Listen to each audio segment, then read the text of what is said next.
Arrive le jour du bilan et il me dit moins 340 000. Ah ouais, je m'attendais pas quoi. Qu'est-ce qui s'est passé pour que tu penches du côté obscur? On a un mois pour choisir comment on fait le launch, choisir le nom, une landing page à la con et une OPEDCOM pour launcher. Un mois, c'est court.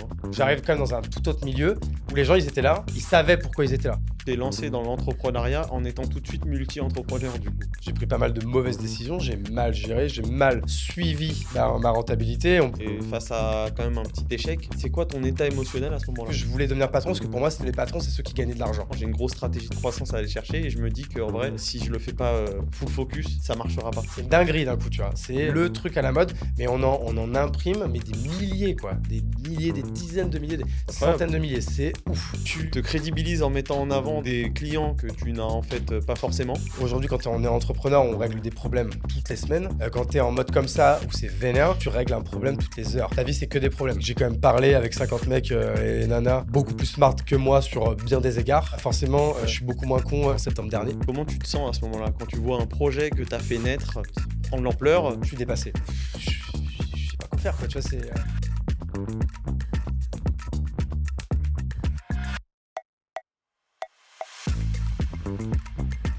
Le podcast Multi est soutenu par Pennylane, le seul outil qui réunit vos finances, votre compta et votre compte professionnel. Multi est également soutenu par HubSpot, la plateforme qui allie puissance et simplicité pour connecter vos données, vos équipes et vos clients afin d'accélérer votre croissance. Pour profiter d'offres exceptionnelles de nos partenaires, abonnez-vous à notre newsletter.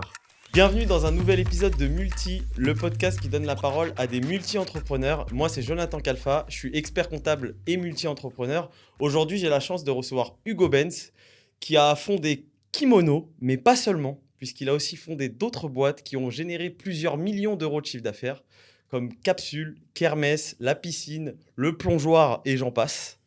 Aujourd'hui, on va revenir sur son histoire, sur les chemins qu'il a traversés, les échecs, les réussites. Hugo a su mettre à profit ses expériences puisqu'aujourd'hui, il accompagne des startups au travers de son projet La Chapelle.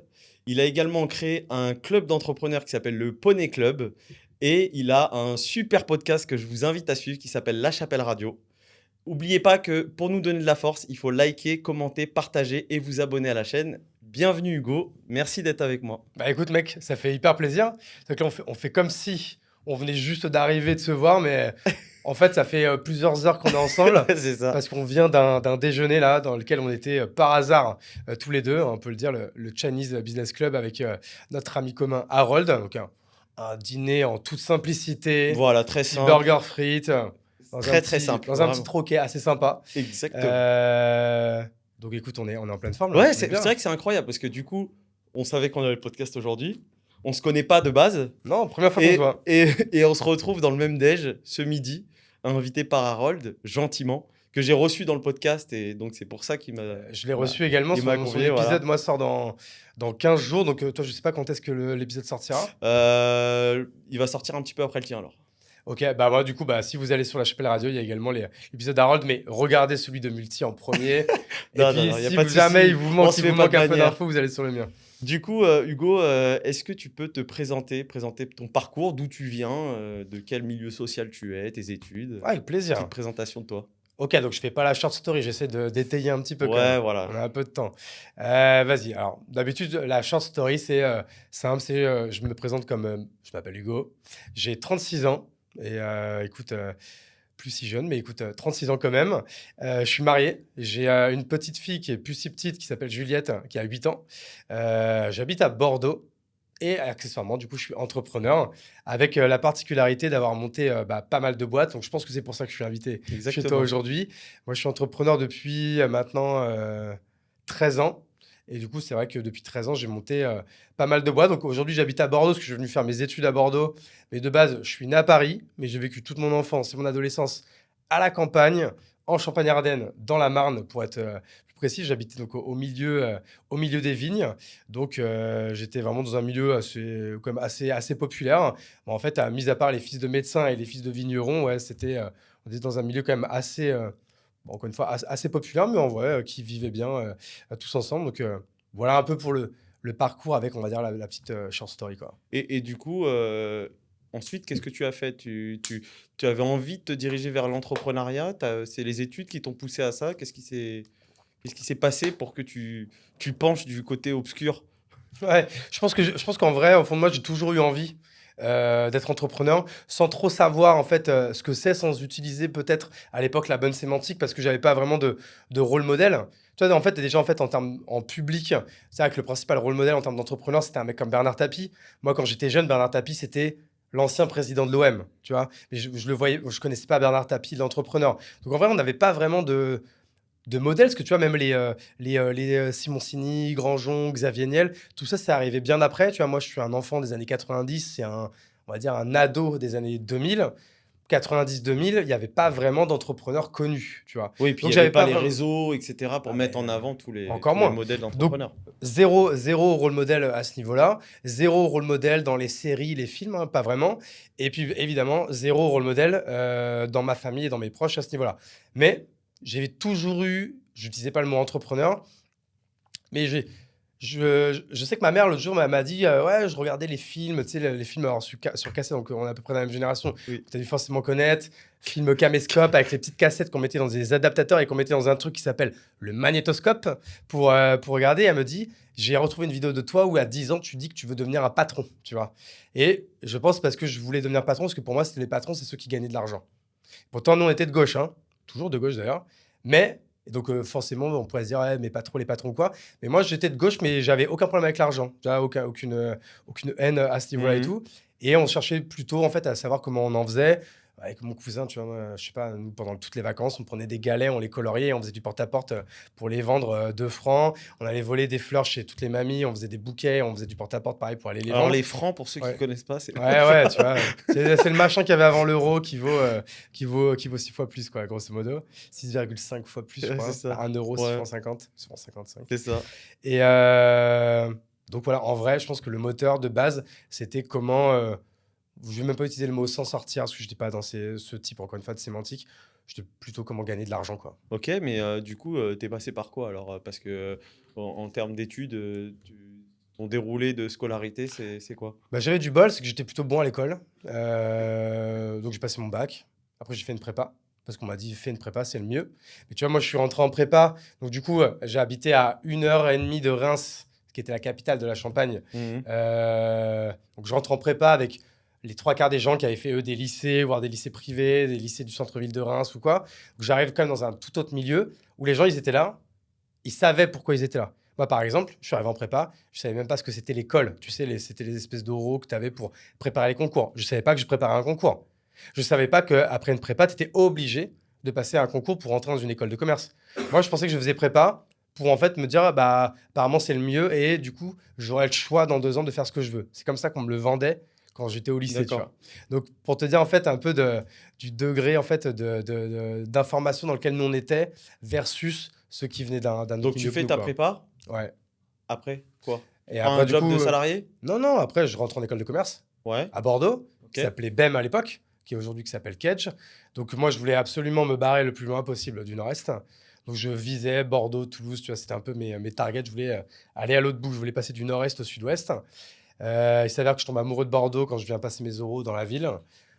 J'ai de la chance, j'ai l'école, je rentre à Bordeaux et là, en fait, non, pour répondre à ta question, je monte ma boîte pendant l'école de commerce, ce qui fait que je n'aurai pas le La diplôme. première, hein. du coup. De quoi? La première d'une longue série. La toute première, ouais. C'est laquelle? La toute première, elle s'appelait School Touch. C'était, on vendait du textile personnalisé pour le monde universitaire. Donc, c'est Donc là pour où. les écoles. Donc les polos personnalisés, les suites de promo, t-shirts de week-end d'inté, t-shirts d'admissible, tout ce qui est du textile qui s'imprime, qui se brode. Grosso modo, ça faisait partie C'est de là où notre tu as offre. commencé ton histoire d'amour avec le textile. C'est ça. De base, franchement, pas vraiment d'atome crochu avec ce milieu ou comme un autre. C'est juste que j'arrive dans ce milieu vraiment par hasard, par un stage de fin d'études, enfin mais un stage de milieu d'études, hein, parce que je rappelle que j'ai pas été au bout. Et en fait, pour la première fois, outre l'école, je me trouve bon dans un truc. C'est-à-dire que j'arrive en fait à vendre. Tu vois, franchement, c'est pas que c'est facile, mais c'est que j'y arrive bien et je ressens une grosse adrénaline à le faire et je sens que c'est vraiment le truc que je kiffe. Et en fait, c'est ce qui fait que je suis resté 10 ans dans ce milieu parce que, bah, tu sais, quand tu deviens expert dans Bien dans un sûr. domaine, la zone de confort, c'est d'y rester quand même parce que c'est là que tu es le meilleur, quoi. Mais j'ai cru comprendre que tu avais pris aussi un poste de salarié chez My Design. C'est ça? Ouais, c'est ça. Mais alors, du coup, là, c'était pendant mon stage et Ah, j'étais c'était. intrapreneur, en fait. Ok. Alors, qu'est-ce Qu'est-ce que tu faisais? Tu montais des projets internes? C'est ça, en fait, pour reprendre vraiment la toute petite histoire de ça. Pendant mes études, j'arrive à BEM, première année, je pète un boulard, je fais n'importe quoi, je vais jamais à l'école, je redouble ma première année. Je vais voir le banquier, je lui dis: «J'ai merdé, j'ai redoublé ma première année, est-ce que je peux avoir une rallonge de 10 000 euros?» Il me dit: «Non». Il a raison. Donc du coup, je vais voir l'école, je dis: «Je fais comment? J'ai pas l'argent». Ils me disent: «Bah, tu qu'un seul moyen, c'est de trouver une entreprise qui te paye l'école». Donc là, à mon plus grand étonnement, je trouve une entreprise qui me prend en contrat d'apprentissage et qui me paye mon école. Cette boîte s'appelle My Design et genre 2 semaines après que je sois là, cette boîte où il y avait 5 personnes qui faisaient du textile personnalisé, tout ça, donc c'est là comme ça que je tombe dedans. Elle est rachetée par un mec qui s'appelle Christophe Charles et Christophe Charles à Bordeaux, à l'époque, c'est une institution. C'est le cofondateur de Cdiscount. Et il faut savoir qu'en 2010, aujourd'hui, il y a beaucoup de startups à Bordeaux. En 2010, il y a 0 startup. Il y a une seule boîte de la tech, c'est Cdiscount. Et donc, du coup, moi, j'ai monsieur Christophe Charles qui a fondé Cdiscount, qui est un pionnier du e-commerce français, qui à l'époque est le premier à dépasser le milliard, avant Amazon, avant Amazon France, hein, j'entends, avant Amazon, avant VP, avant tous ces acteurs-là. Mhm. Donc, vraiment pionnier de ouf. Et mon boss et mentor, ça devient en fait. Donc ça ce devient ton mec-là. modèle d'entrepreneur? Exactement. C'est On ça. parlait de rôle modèle tout à l'heure. Mon premier rôle modèle, ça a été lui. Et en fait, à ce moment-là, j'avais qu'une idée en tête, c'était de devenir entrepreneur et de faire comme lui, quoi. Ok. Et donc, tu étais intrapreneur chez Cdiscount après, c'est ça? Non, rien à voir avec Cdiscount. Ou- Hein. Il non, avait racheté c'est chez My juste qu'il a Design, du racheté, coup. ça n'a pas été intégré. Ok, il Voilà. a racheté My Il a racheté Design. My Design, il a renommé le groupe, ça s'appelait Image Corp. Et en fait, moi, mon job, c'était, je suis resté 5 ans dans le groupe. Et en 5 ans, j'ai monté 3 boîtes internes dans le groupe. Ok.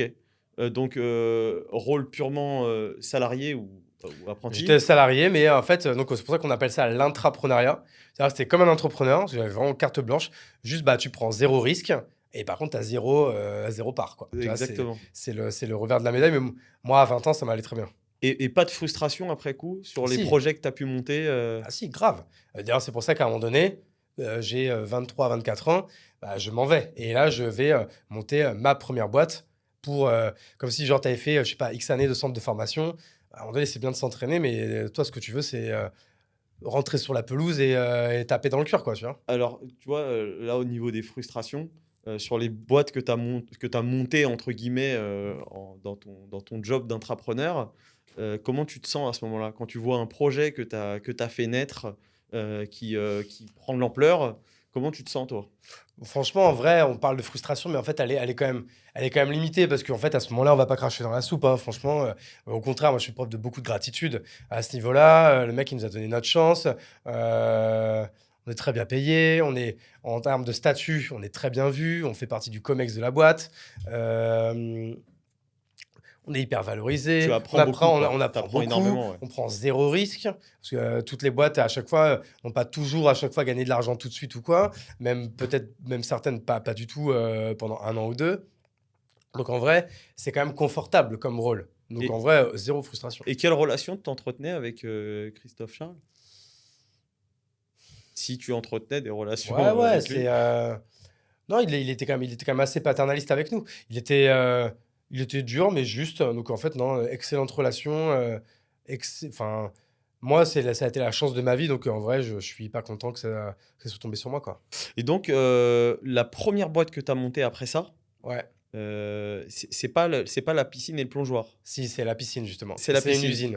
Ok. En fait, c'est vrai que je me jette dans le bain, pour pas faire de jeu de mots, avec du coup une boîte qui s'appelle La Piscine. Alors, rien à voir avec les piscines, juste je trouve le nom cool. Il y avait un musée à Lille qui s'appelait La Piscine, je trouvais ça génial comme nom. Je trouve ça stylé, tu vois. Et c'est pour ça que j'ai appelé ça La Piscine. J'aimais bien le côté lieu et ça n'a rien à voir. Et en fait, c'était une usine, donc on prend vraiment une usine, achète des machines, tu mets des ouvriers Un derrière. industriel, quoi. Exactement. Bah, au début, c'est artisanal parce Oui, que bien sûr, à au petite début, il y a échelle, 3 au départ. machines, il y a 2, 3, 4, 5. À la fin, le dernier truc qu'on avait, ouais, c'était lourd. Là, il y avait 35 personnes, ça faisait 3000 mètres carrés, c'était hyper Alors, comment grand, tu quoi. te lances là-dedans? Bah, je te dis, en fait, je décide de partir du groupe. Je pars m'associer avec mon meilleur client de l'époque, qui avait une marque qui s'appelait Shaman. Il y a peut-être plein de gens qui s'en rappellent. C'était le pionnier du t-shirt à message. Enfin, D'accord. t-shirt à message, arrogance à la française, je le ferai demain, marin d'eau douce, enfin, tout ce genre de conneries qui, à l'époque, mais à la mode, mais de fou, hein, on est en 2013, 2014, c'est fou, c'était il y a 10 ans tout ça, le t-shirt à message, mais c'est une dinguerie d'un coup, tu vois. C'est le truc à la mode, mais on en imprime mais des milliers, quoi. Des milliers, des dizaines de milliers, des Incroyable. centaines de milliers. C'est ouf, tu vois. Et lui, il a une marque, sa marque, elle marche du tonnerre. Et je me dis, si je m'associe avec lui, on monte une usine 50-50. Ce qui est cool, c'est que le premier client de l'usine, ça va être sa marque. Donc en soi, je me tire un peu une balle dans le pied en disant ça, mais je minimisais mon risque, tu vois. Donc en fait, c'est pour ça que je me lance et qu'on se lance sur un truc qui tout de suite, on s'endette grave parce qu'il faut acheter les machines. Donc, tu vois, dès le premier mois, on achète pour 100 000 balles de machines, cash. Après, on s'endette, on achète pour 300 000 euros de machines. Et après, on rachète pour 500 000 euros de machines. Tu vois, on n'était pas tout à fait à 1 million D'accord. d'endettement, mais on remplit, tu vois. Au début, on a Shaman. Et après, moi, je prends une deuxième marque et une troisième marque et des revendeurs et encore des Alors, clients, avant de et te etc. demander comment tu as été les chercher, ceux-là, Ouais. pourquoi lui, qu'est-ce qu'il trouvait d'intéressant dans ton profil pour s'associer avec un mec comme toi, alors que lui, il avait sa boîte qui tournait Ouais. et toi, tu avais ton expérience d'intrapreneur, mais tu n'avais jamais créé pour toi. Bah, c'est vrai, tu as raison. En fait, il aurait pu se dire qu'il restait tout seul, s'acheter ses propres machines ou même continuer de sous-traiter à quelqu'un d'autre. Et puis, il aurait pu être le plus tranquille du monde, faire sa marge, avoir 0 salarié, 0 emmerde. En vrai, il aurait peut-être dû faire ça. Mais je pense que lui, en fait, à ce moment-là, déjà, on s'entend très bien. On est devenus amis. Je pense qu'il a envie de diversifier ses business. Et il se dit, bah, c'est vrai, ça peut être un bel asset de créer une usine. Alors, certes, en plus, lui, il était content d'avoir aussi sa propre usine parce que comme ça, il avait la main sur sa propre production. Bien sûr. Donc, il n'était pas obligé de faire confiance à des tierces personnes. Et en plus, il dit, il me faisait confiance pour, si on investissait dans une usine, pour du coup aller la remplir. Parce qu'on ne pouvait pas compter que sur Shaman, que sur sa marque à lui, pour la remplir, quoi. Lui, c'est un solopreneur à ce moment-là. Lui, il est associé avec sa femme. D'accord, Ils sont donc que il n'est deux. pas seul en Ils plus. sont Ok. que deux, non, je dis des conneries. À ce moment-là, ils ont une équipe parce que quand même, à ce moment-là, Shaman, ça doit faire au moins 2 millions d'euros de chiffre d'affaires. Je D'accord. sais pas, il doit avoir une équipe de 4-5 personnes. Ok. C'est une CM, un graphiste, quelqu'un Ok. pour le SAV, enfin bref, tu vois. Et donc, toi, comment tu vas aller chercher ces premiers clients Bah, moi, c'est simple, à ce moment-là, ça fait déjà 4-5 ans que je suis dans le textile. Donc, j'ai quand même un gros carnet d'adresses. Donc, à ce moment-là, j'appelle tout le monde et pour leur dire, on vient de monter cette usine, on fait tel service. Et donc, du coup, au début, je vends dans mon premier cercle. Et après, en fait, c'est tout, hein, c'est du démarchage à l'ancienne. Je dis à l'ancienne parce que, encore une fois, on va remettre dans son contexte, on est en 2015, 15, ouais. 2015, 2016, tu vois, par là. Donc là, je suis absolument pas sur LinkedIn. J'ai encore moins d'outils d'outbound, donc outils outbound, d'outils d'automatisation qui permettent d'aller démarcher en automatique, que ce soit encore une fois par LinkedIn ou en cold email. Donc à ce moment-là, c'est juste créer des bases de données à la main et avec un CRM of course et démarcher à l'ancienne, quoi. D'accord, ok. Et par contre, tu as le plongeoir. Quand je me lance dans l'entrepreneuriat, je monte, enfin l'entrepreneuriat du coup, après l'intrapreneuriat, je lance la piscine et le plongeoir. Donc tu vois, les deux sont liés. Je vais chez l'expert comptable, on monte la piscine. Et après, quand je dois monter ma boîte perso de rémunération, j'arrive devant l'expert comptable, il me dit c'est quoi le nom de la SAS? Je fais ah, merde, j'ai pas pensé. J'ai fait la piscine, vas-y, le plongeoir. Tu vois, je dis ça comme ça, quoi, en mode connerie, quoi. Donc, c'est parti de là. Donc en vrai, ça part de cette connerie-là, quoi. Ok, donc c'est une boîte perso, tu n'avais pas une activité avec. Alors, à si, part ouais, parce entière que moi, j'avais mon activité perso et en fait, je m'associe avec ma femme à 50-50. Ok. Et ma femme, à ce moment-là, en fait, a une marque de montres qu'elle Ok. monte à ce moment-là, toujours un rapport avec la flotte, Montalo. Et du coup, ça nous fait une boîte, en fait, où elle facture tout ce qui concerne la marque de montres et moi, je facture toutes mes activités personnelles. D'accord, ok, ça marche. Mais en fait, toi, ça veut dire que tu t'es lancé dans l'entrepreneuriat en étant tout de suite multi-entrepreneur, du coup. Ben, oui et non. Non, quand même, je suis resté quand même longtemps focus sur la piscine. Ce qui me fait, en fait, ma première, on va dire, infidélité à la piscine, c'est Kimono. Et Kimono, ça arrive début 2017, je Ok, crois. donc tu as Enfin, 2 ans où tu te focuses vraiment sur 2-3 ouais, ans où tu te. 1 an et quelques, parce que en vrai, je commence vraiment la piscine à fond Noël 2015. Et en vrai, je commence Kimono Noël 2016. Alors, Donc, en c'est quoi vrai, tes ratios en 2015-2016 sur la piscine? à la piscine, première année fiscale qui dure 5-6 mois. Bah oui, c'est ça, parce qu'en fait, on monte la boîte début septembre. Je sais pas pourquoi, parce que d'ailleurs, je crois que fiscalement, c'était peut-être pas le bon choix. Mais on fait une première année fiscale hyper courte, donc c'est toi, tu me diras, qui fait genre 4 mois et demi, tu vois, Ok. parce qu'on Ouais. voulait, je crois que c'est parce qu'on voulait être au 31 décembre. Ok, ouais. Donc là, on fait une première quand même, tu imagines, en 4-5 mois, je me rappelle, on fait 450 000 euros, tu vois. Donc, ce qui était Honorable, quand ouais. même pas mal du tout. Et la deuxième année, on fait 1,2 million, 1 million. Je sais que c'est un nombre pair, je sais plus si c'est 1,2 million ou 1,6 million. Tu vois, Ok. un truc comme ça. Et du coup, donc tu montes à 1,5 million, 1,6 million. Et c'est là où tu pars sur Kimono? Ben, je pars pas, je fais en fait en parallèle. Ah, tu le fais en même temps. En fait, Ok. Kimono, la petite histoire, en fait, c'est mon associé, du coup, SEO, toujours CEO, Olivier Ramel, qui prend un café avec Alice Zaguri, CEO de The Ok. Family, Ouais. parce qu'il était entre deux aventures. Bon, bref, il prend un café avec Alice pour ça. Il parle de ça. Et il lui parle, lui, de ses expériences, notamment d'une expérience, il avait fait les suites de promo de son lycée à l'époque et tout. Et elle lui dit, mais mec, c'est un truc de ouf. Tu sais que moi, on a, je sais plus, X boîtes, 200 boîtes en portefeuille. Elles viennent me voir toutes les semaines en mode on voudrait se faire des sapes, mais on sait pas par qui passer. Alors ils achètent, je sais pas, des pulls, des vestes chez Pull&Bear, Decathlon ou autre, et ils vont les faire imprimer, Ouais. broder chez le machin du coin, dans le Sentier ou à Aubervilliers. Enfin, tu vois, vraiment système D de ouf. En gros, il n'y a pas d'acteur.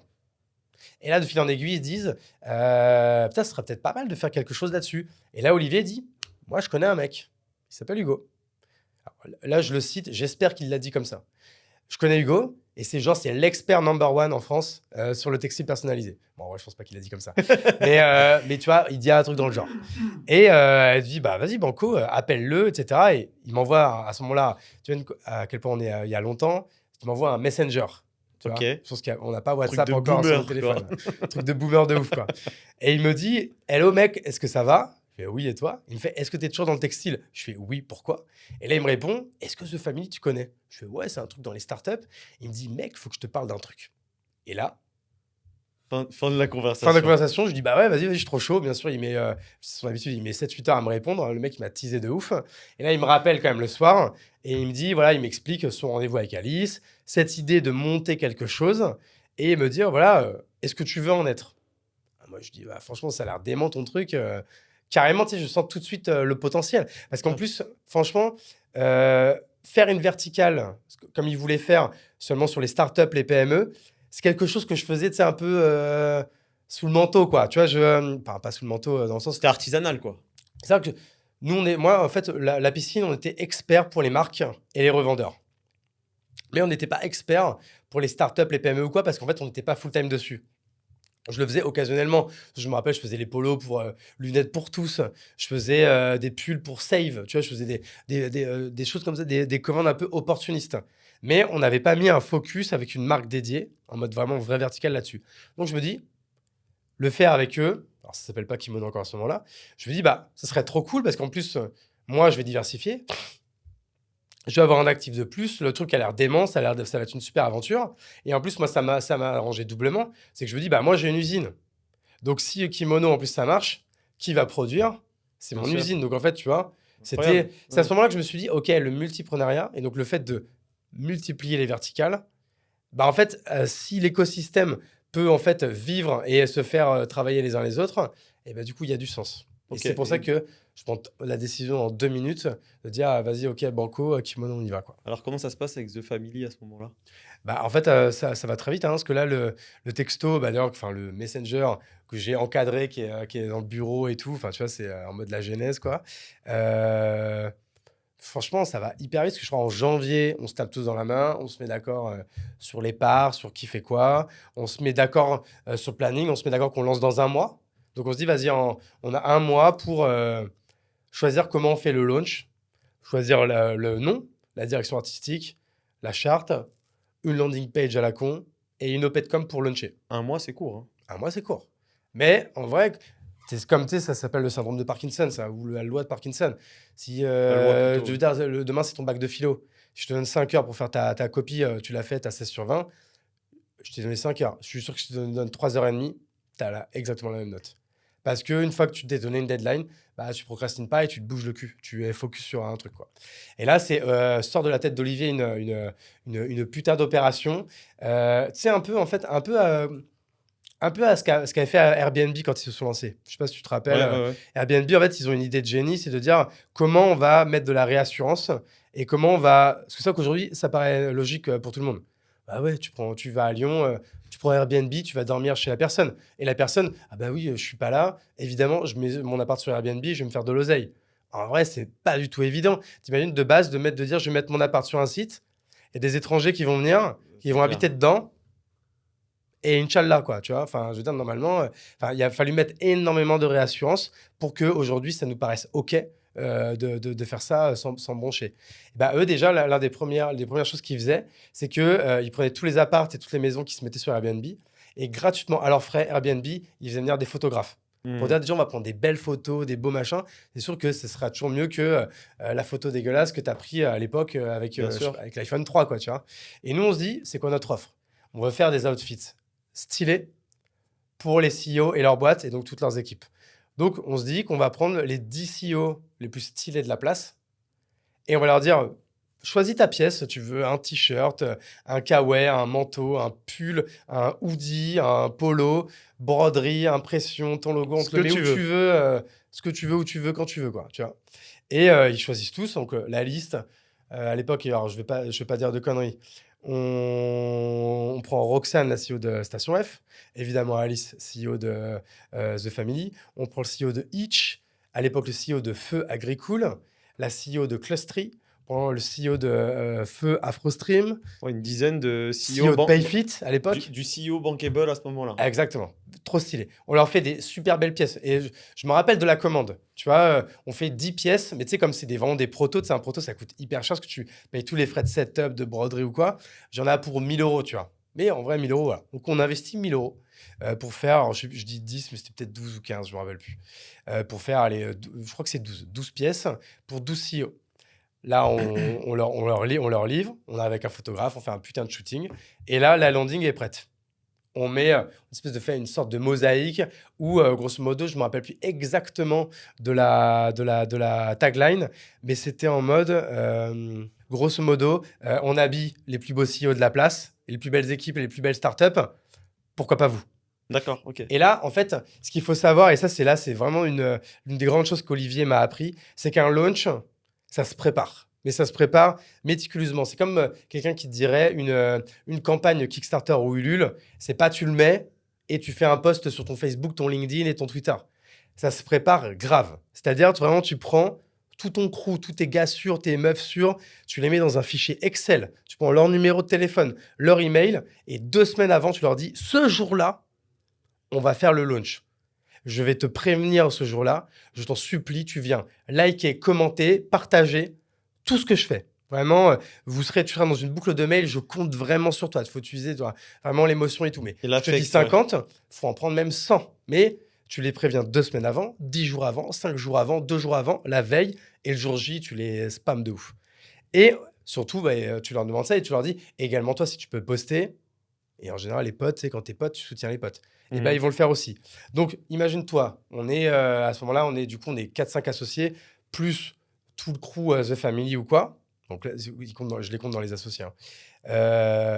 Tous, on a comme ça une centaine de personnes qu'on vient spammer de ouf, plus tous ceux qui vont poster pour nous. Et en plus, c'est pas la hype de LinkedIn de l'époque. Là, on fait notre lancement avec Facebook. T'imagines, hein. Même Instagram, c'est pas encore trop... T'as un engouement énorme, du coup. Le truc part viral, mais de ouf. Et pourtant, on n'a même pas fait de vidéo. Je dis, on avait vraiment investi 1000 € et évidemment de l'huile de coude. Mais tu vois, avec 1000 balles, et là, ce chiffre, à chaque fois, vraiment, tout le monde me dit, c'est bullshit ou quoi. Je mens pas. Mais en une semaine, Olivier pourra confirmer le chiffre exact, mais c'est genre plus de 300 demandes de devis sur la landing page. Je sais même plus avec quoi on l'avait fait la landing, c'était avec un Webflow ou quoi. Non, c'est pas la mode Webflow à l'époque, peut-être avec un WordPress ou un truc comme ça, mais vraiment, tu vois, encore une fois, ce qui montre, en fait, là, ce que je veux dire avec ce que je suis en train d'expliquer, c'est qu'aujourd'hui, en fait, un launch, c'est juste, ça prend du temps, ça prend de l'huile de coude, ça prend un peu de créativité. Mais il faut arrêter de... Moi, ça m'irrite quand j'entends des gens en soirée qui me disent « Ouais, là, je vais faire mon lancement. Donc là, j'ai fait le photographe, j'ai fait ça, j'ai fait le site et tout. » Et ils me disent « J'ai déjà investi genre 20 000, 25 000, 30 000 €. » Ouais, ça m'érisse, quoi. Tu vois, ça se dit pas, ça m'érisse. Si, si. On dit ça m'érisse les poils ou Voilà, c'est ça. ça me tend, Ça quoi. te crispe. Tu sais, je dis, ah putain, attends, fais gaffe, je saigne du nez, quoi. Tu vois, alors que vraiment, un lancement, surtout quand tu fais du service, mais je dis ça même quand tu vends de la tech ou quoi, n'importe quel launch, ça peut se faire avec 0 Donc €. là, tu vois décollage imminent avec Kimono, parce que tu vois le gros démarrage avec la demande de devis assez importante. Mais il faut que tu restes quand même focus sur ton autre activité avec la piscine. Exactement, mais Comment tu fais pour ça? en fait, en soi, alors déjà, j'utilise vraiment, je coupe ma semaine un petit peu en deux là-dessus. Olivier, lui, est full-time sur Kimono.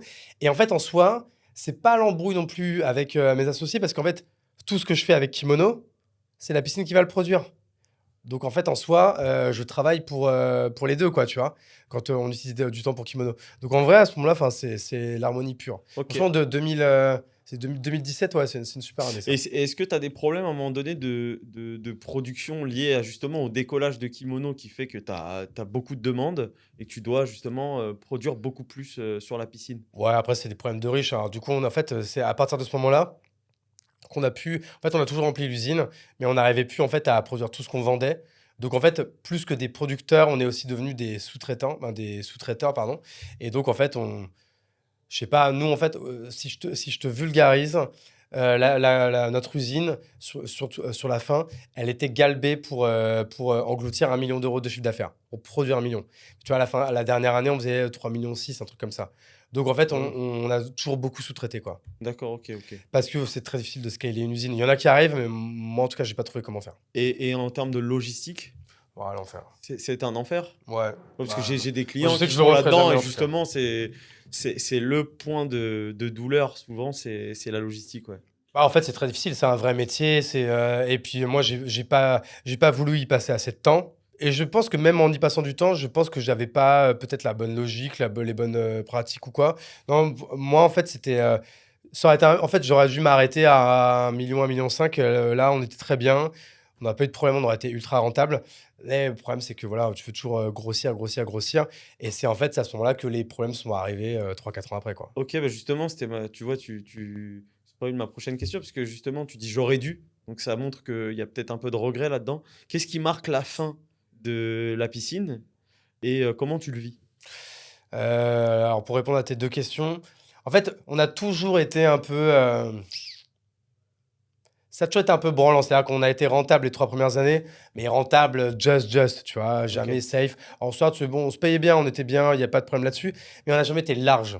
Tu vois, moi, je suis jamais sur la piscine, jamais été le mec qui avait 100 000 euros sur son compte, mais de matelas. Tu vois, quand j'avais 100 000 euros, il partait dans la semaine, quoi, parce qu'il y avait toujours des choses à payer. Enfin, tu vois, on était toujours un peu en flux tendu. Donc, tu es toujours quand même t'es toujours dans une certaine tension, en fait. Et ça, c'est pour ça qu'avec du recul, c'est pas que je le referai pas, mais en tout cas, je le ferai plus. Parce que quand même, tes métiers à tension en termes de BFR et tout, enfin, moi, je l'ai très mal vécu, ça. D'accord? C'était une grosse pression? Ouais, c'est chiant. En vrai, ça m'empêche pas de dormir, ça m'empêche pas de vivre, ça m'empêche pas de kiffer et tout. Mais après ça, tu vois, on va en parler tout à l'heure après de tout ce que j'ai fait après. Mais tu vois, maintenant que ça va beaucoup mieux, même si des fois, il y a des moments où ça peut être un peu plus tendu, euh, ne pas toujours penser à l'argent H24, mais tu sais, penser à l'argent dans le sens où tu as besoin d'argent tu vois, c'est hyper grave de payer les gens contents. Moi, je déteste pas payer les gens contents, mais quand je les paye pas contents, c'est que j'ai pas le choix, en fait. C'est parce que j'ai un décalage et que du Bien coup, sûr. je vais le payer avec le mec qui va payer après et tout. C'est même pas une question de rentabilité ou quoi, tu vois, c'est une question vraiment de besoin, fonds de roulement De ou toute quoi. façon, il y a des entreprises rentables qui coulent parce Ouais. qu'elles ont des problèmes de gestion de la trésorerie.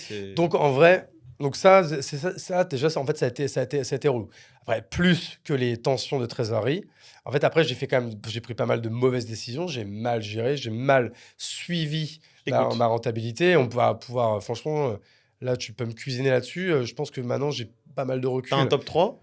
Ouais, je peux te le donner. Bah déjà, franchement, quand tu fais pas de BP, que tu suis pas ton BP, même mensuellement ou même trimestriellement, et que tu fais un peu tout au doigt mouillé, jusqu'à 1 million, ça marche. C'est pas moi qui vais te dire le contraire, hein. Ouais, jusqu'à 1 million, ça marche. Mais après, c'est plus possible. Et en fait, après, du coup, je pense que je sentais que la rentabilité se cassait, se faisait la malle. Mais je pense que je me mentais un petit peu à moi-même et je disais à mes associés, oh, c'est un décalage de trésorerie, c'est machin, ces trucs. Et sauf qu'en fait, à un moment donné, le coup près est tombé. On est au 4e bilan, donc à la 4e année fiscale. Là, j'en voulais un peu à mon expert comptable de l'époque parce que je me dis, soit il m'a mal expliqué, soit c'est moi qui n'ai pas voulu écouter, je ne me rappelle plus. Donc, je n'ai pas non plus lui jeter la pierre parce que franchement, je l'aime beaucoup humainement et professionnellement.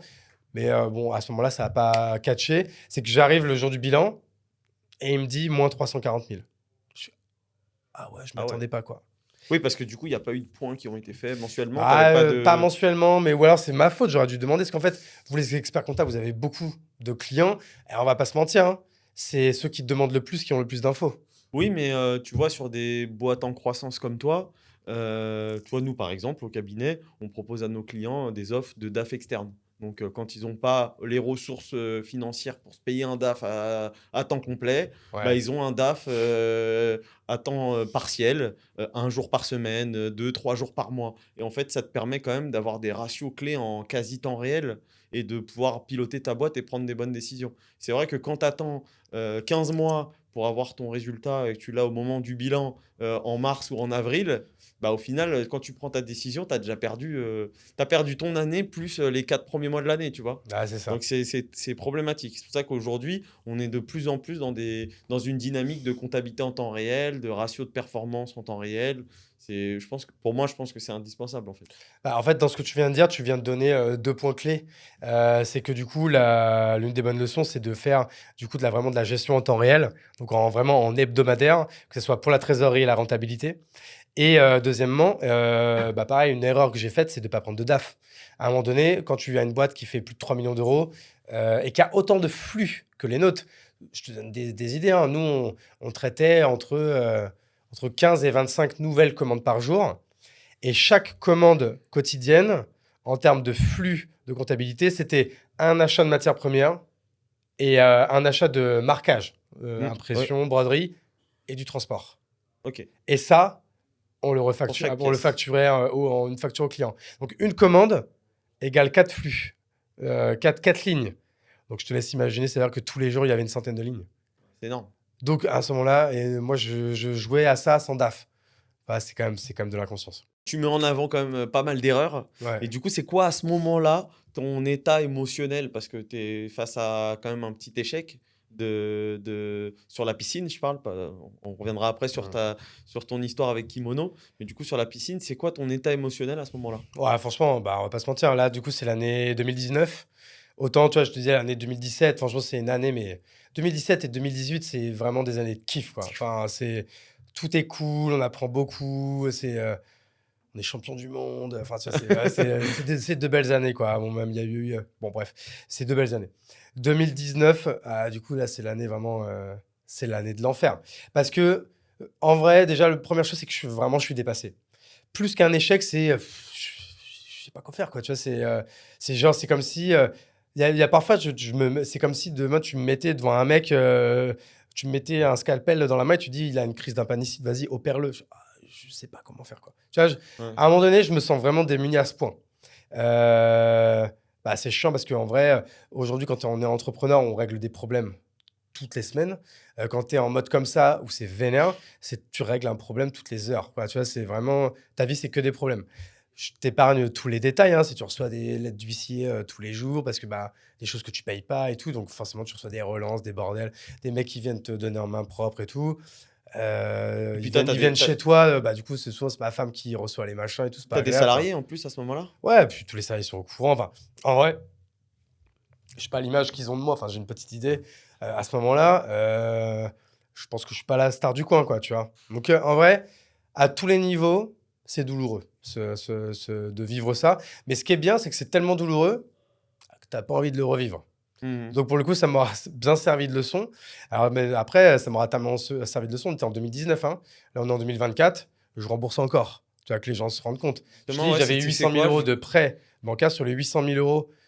Je pense, heureusement, je m'étais quand même bien démerdé dans mon malheur. J'avais que 45-50 000 euros de prêt en caution personnelle. Mais donc, du coup, pareil, 50 000 euros, il faut quand même les rembourser. C'est de l'argent en perso, hein. Tu n'as pas le droit de le remettre sur ta holding ou sur quoi qu'est-ce. C'est vraiment de l'argent bien personnel, qui est bien passé par la case URSSAF, qui est bien passé par la case impôt sur le revenu, enfin, qui est passé par toutes les cases, quoi. Et Je peux même faire un petit laïus là-dessus. C'est qu'en plus, moi, j'ai eu du bol. C'est que c'était un peu la chronologie. Je liquide fin 2019. 3 mois après, il se passe un truc un peu sympa qui s'appelle le Covid. Là, tu vas voir la banque qui te dit rembourse-moi 45 000 balles. Je fais oh, s'il te plaît, ouin, ouin, liquidation, ouin, ouin, Covid, ouin, ouin, confinement.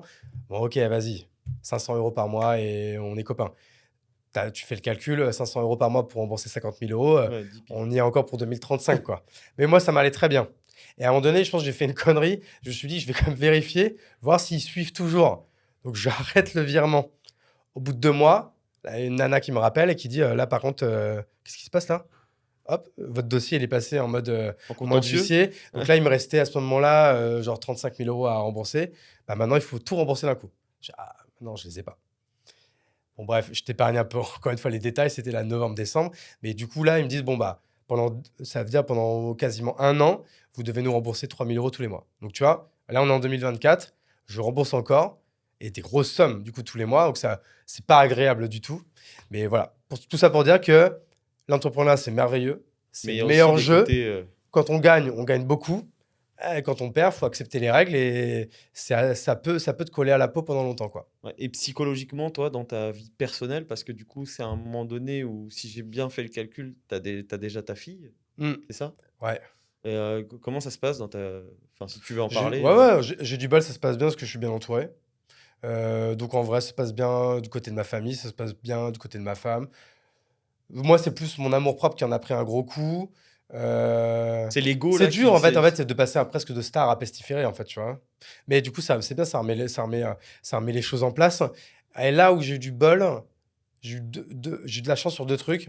Bah, déjà, c'est que je me suis quand même jamais retrouvé à poil financièrement parce que j'avais d'autres boîtes. On y reviendra peut-être. Il y avait Kimono, mais en plus, entre-temps, on avait aussi monté Kermesse, qui était un peu, c'est le kimono, mais pour les étudiants. Donc, quand même, je peux continuer à vivre, à payer mes traites, payer mes charges, avoir une vie de famille normale. Et en plus, il y a le Covid et le confinement qui éclatent. Et là, c'est la merde. Et en fait, il s'avère que bah, j'étais personnellement très bon pendant cette période-là. Mhm. Nous, on avait un avantage dans le textile, c'est qu'on avait les masques.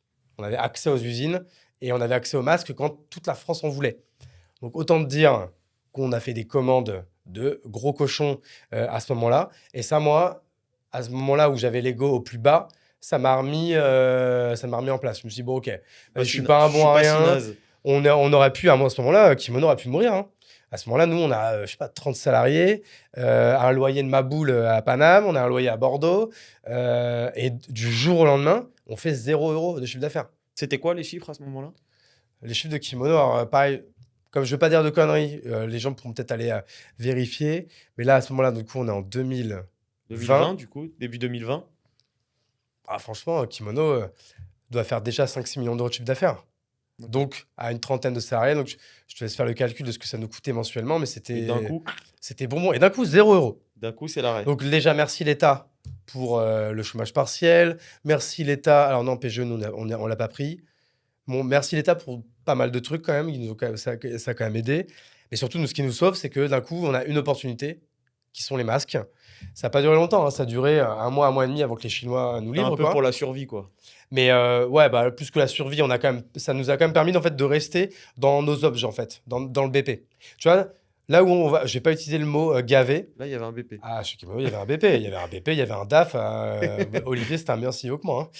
C'était et c'est un meilleur CEO que moi. Donc du coup, voilà, on s'est pas gavé comme des cochons. Mais là où ça aurait pu être catastrophique, on a respecté le BP et en plus le BP optimiste, quoi. Et du coup, c'était quoi votre complémentarité avec Olivier? Olivier, c'est vraiment l'archétype du CEO. C'est le CEO visionnaire, c'est le CEO chef d'orchestre, c'est le CEO capitaine, c'est le CEO qui booste, c'est le CEO qui a vraiment la stratégie dans la tête, c'est le CEO qui transmet des valeurs, c'est le CEO qui transmet une vision vraiment à toute l'équipe. Et vraiment, la vision, les valeurs et tout ce que je te dis, chez Kimono, c'est un truc qui respire quand tu... Ouais, de il y a une partout, grosse quand culture d'entreprise. hein, Exactement. ça se Bah, de voit, toute façon, c'est la tagline de Kimono. We are culture designer. Kimono, c'est pas un vendeur de fringues. Kimono, c'est une boîte qui habille la culture des entreprises. Les fringues n'est qu'une brique là-dedans. Donc, Olivier, il a bien compris ça. Et donc, en soi, c'est vraiment l'archétype du CEO. Moi, j'ai plus été le mec qui, à ce moment-là, en fait, est l'expert textile de la bande. Donc, je lui fais gagner énormément de temps quand il se lance sur ce marché où la première brique, du coup, c'est le textile. Ça, c'est la première chose. Et après, bien sûr, le profil vente, profil sales que j'ai, qui forcément, c'est toujours mieux, en fait, quand, je sais pas, quand tu montes dans un avion, je suis un peu le réacteur, quoi, tu vois. D'accord. Donc, Et- en vrai, c'était ça la Et complémentarité. le deal avec The Family à ce moment-là, euh, c'est un vrai accélérateur pour vous en termes commercialement, je parle. Clairement. Ouais. Alors, pour plusieurs raisons, je peux en trouver 3 très facilement. Premièrement, bah, on a le stamp The Family. Et donc, qui dit stamp The Family, c'est qu'on a accès vraiment à tout leur portefeuille et tout leur réseau. Donc, on va pas se mentir, hein, quand on reçoit 300 demandes de devis, sur les 300 demandes de devis, il y en a sûrement un tiers qui nous viennent de The Family, tu vois, déjà de D'accord. leur réseau, qui nous, nos premières commandes. C'est Alan, Payfit et compagnie. Ah, c'est trop marrant, tu vois, j'ai retrouvé un bon de commande, c'est l'un des tout premiers de Alan, où genre on leur fait, je vais dire une connerie, 53 suites. Tu vois, à l'époque, vous étiez 50, alors que maintenant, je sais pas combien ils sont, mais Hmm. ils sont des milliers Centaines, sûrement, ouais. quoi, tu vois. Vous avez levé des fonds sur Kimono? On a levé un peu de fonds, juste en full BA, en 2018. Ok, Donc c'était 1 an et demi après. vraiment de l'amorçage. Ouais, c'était pas une somme énorme, c'était un peu moins d'1 million d'euros, je crois. Et depuis, plus besoin de. Depuis, on n'a jamais relevé, non. Ok, c'est quoi la strat là sur Kimono? L'Astra, alors déjà, Alors oui, déjà moi, pardon, je suis on plus n'a du pas tout fait. Toi, opérationnel tu n'es plus depuis. opérationnel. Moi, c'est j'ai vrai fait qu'on mon aurait pu barreau le dire. d'honneur avec le Covid. On aurait pu le Et dire. Oui. après 2021, j'étais plus du tout, même fin 2020, j'étais plus du tout dans l'opérationnel. Je viens juste pour les teufs, hein. Dès qu'il y a de l'alcool et de la bouffe gratos, je suis là. Mais non, sinon, c'est vraiment. Et puis, ça faisait déjà longtemps que c'était un peu le cas, hein. Encore une fois, aujourd'hui, le succès de Kimono, ma part dedans, c'est peut-être 3-4%. Vraiment, 96%, c'est Olivier qui a vraiment tout fait et tout mené. Et du coup, ta question, c'est quelle est la strat de Kimono? Alors, en vrai, il faudrait que tu invites Olivier, hein, il te la dira bien mieux que moi. Ouais, Mais en vrai, carrément. la strat de Kimono, si moi je peux en parler en 1 ou 2 phrases, bah, encore une fois, c'est de rester focus et fidèle à sa tagline, à sa proposition de valeur qui est We are Culture Designer. Kimono habille la culture des entreprises par le biais de plusieurs offres. Une offre textile merch, une offre pardon, d'office design, une offre de culture design, donc vraiment une offre de conseil en culture. Et merde, il va me tuer, j'en oublie, j'oublie une Bah, du coup, très grosse. Et faudra- bien sûr, l'offre événementielle qui s'appelle Kimono Life. Et donc, en fait, c'est un peu ces 4-5 offres qui font, en fait, qui font l'offre totale Kimono. Et il y en a d'autres qui arrivent. Et donc, en fait, je pense que c'est ça la stratégie de Kimono, quoi. D'accord. Et tout à l'heure, tu as parlé d'une autre boîte. Tu as parlé de Kermesse. Tu as dit j'ai Kermesse, ouais. monté Kermesse en même temps. Ouais, Donc, c'est un kimono pour les étudiants. exactement. Ça, c'est toujours le même binôme ou... Ouais, alors là, on était un trio, on a monté avec Olivier et avec un autre mec qui s'appelle Samuel, qui en fait à l'époque était un petit concurrent, parce qu'il était jeune, Sam, je suis d'accord, peut-être 20 ans, 21 ans. Il avait monté son truc. Je l'ai rencontré, je trouvais sympa, on est devenu potes. Je dis, mec, allez, vas-y, arrête tes conneries de faire ton truc de ton côté. Nous, on le faisait en mode labo. Montons une vraie marque avec une vraie stratégie propre. Et puis, c'est comme ça que Kermesse est né, quoi. Et du coup, là, vous avez été chercher quoi? Les bureaux d'étudiants c'est Ouais, quoi bah là, c'est facile. Moi, je l'avais déjà fait en intrapreneuriat avec School Touch. Donc là, de toute façon, hein, les offres, c'est toutes les assos étudiantes et avec tous leurs événements qu'ils ont tout au long de l'année. Et là, tu as les écoles de commerce, les écoles d'ingé, les facs, mais tu sais, les écoles de kiné, les écoles de Oui, bon, de podologue, toute les façon, il y en écoles, a... les lycées, les prépas, les collèges privés. Enfin, Et il ça, y en a pléthore. ça, vous l'avez développé jusqu'en 2021? Non, ça existe toujours, Ça- Kermesse. Et toi, tu es toujours dedans? Je suis toujours actionnaire, mais Tu plus opérationnel non mais plus plus? opérationnel.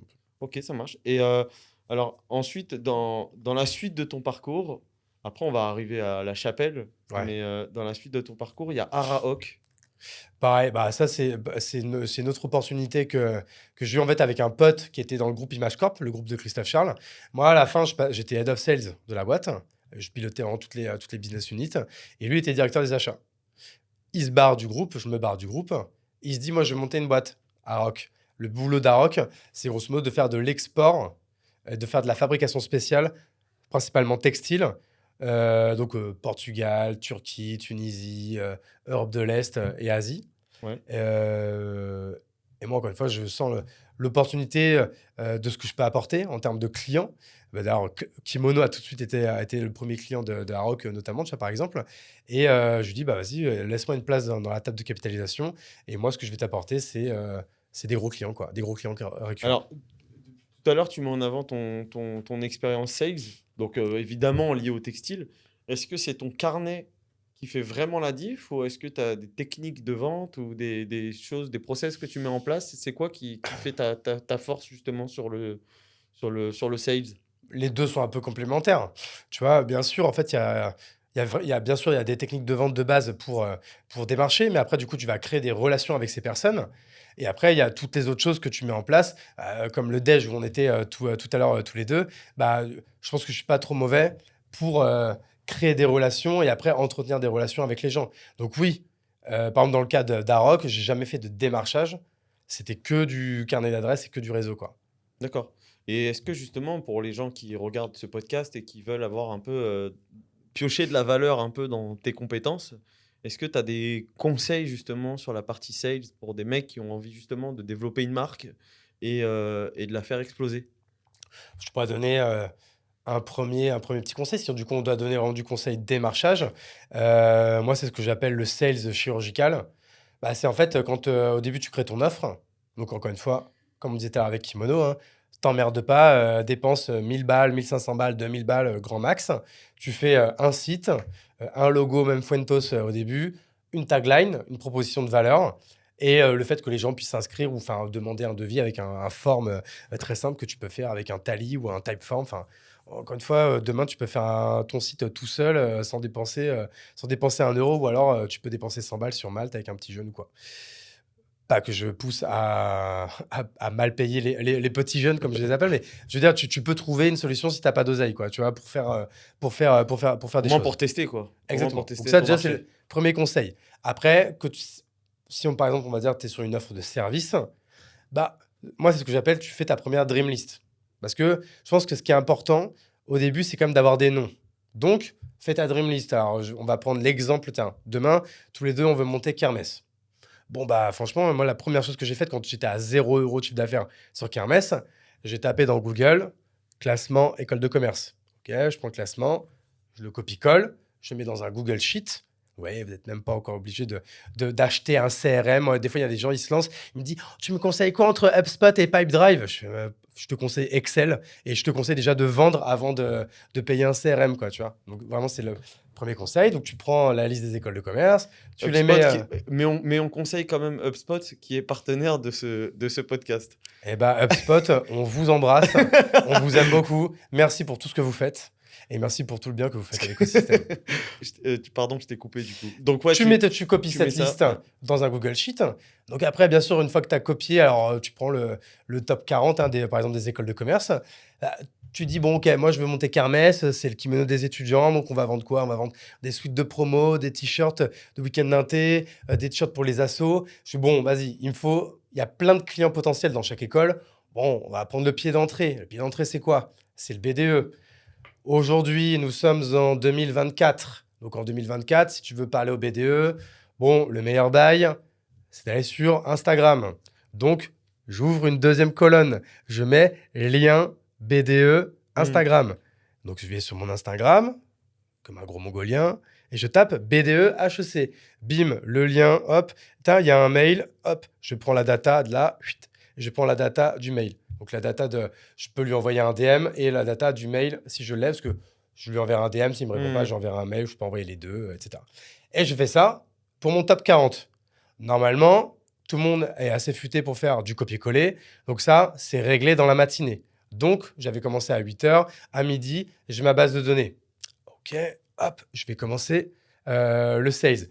Donc, premier truc, créer un message de DM et créer un mail. Parce que je rappelle, on a chopé, et je ne vais même pas parler d'automation ou de scrapping. Vraiment, on peut le faire en copier-coller. C'est la première journée.